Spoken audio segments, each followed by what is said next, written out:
साथी छ माछा मार्ने आज उसले माछा मार्न लागि थकली बनाउँदैछ नि थकली बनाउँदैछ यो चाहिँ हाम्रो भाइ ताजन भाइ फेरि माछा मार्ने भाइ के अनि कतिको माछा मार्ने अब आज भाइ भाइ जोस् माछा मार्नको लागि त केटालाई फिट गरिसक्यो यहाँ थकौली अब हामी हिँड्नु लागेको छौँ माछा मार्न अनि चाहिँ हाम्रो यहाँ चाहिँ हेलो दादा अनि के छ तपाईँको चाली ठिकै छ ठिक छ उसको नि यहाँ छ हाम्रो केटाहरू दुईजना सँगमै एकजना यो दाजु ए दाजु चाहिँ हुनुहुन्छ अनि यहाँ पिचकाम सर फेरि माछा यहाँ कति दिन भयो लुगा नधुएको होइन त धुनुपर्छ केटा लुगाहरू पनि यो सबै यो के हो यो छैन सब के को क्या हाम्रो पिचकाम सर लुगा धुँदैछ केटा देउस केटाले आज सरसफाइमा आज लागि परेको छ केटाहरूको अब यस्तै त हो नि जिन्दगी यहाँ सबैको यहाँ चाहिँ बस केटा जति गर्छस् राम्रोसँग चाहिँ बस धु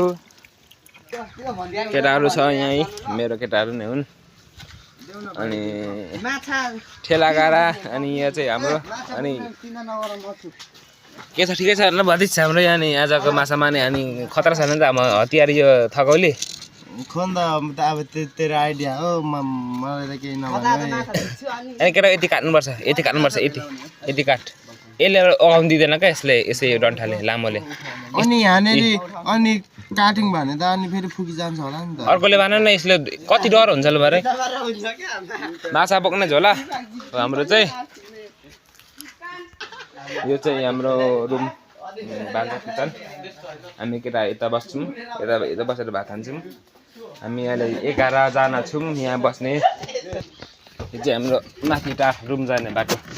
हाम्रो रुम गइन्छ यहाँ सुतेको थियो एकजना यी लट्ठुवा गेम खेलेको छ यहीँ सराने अनि यहाँ चाहिँ केटाहरूको यहाँ एकजना फेरि फिल्म हेर्दो रहेछ फिल्म हिजो म यहाँ सुत्छु होइन म यहाँ सुत्छु अनि यता चाहिँ केटाहरू फेरि अर्को सुत्छ केटाहरू सुत्छ ए यस्तै हो आज चाहिँ यो हाम्रो नयाँ पन्जा है काम गर्दा लाउने लिएको थियौँ 1000 केटाले यहाँ राखेको रहेछ कि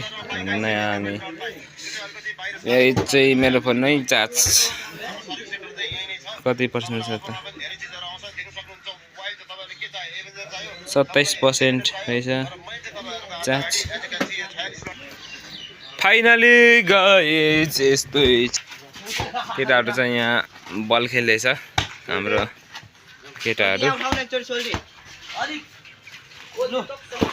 केटाहरूले ल है आज माछा मार्नको लागि हामी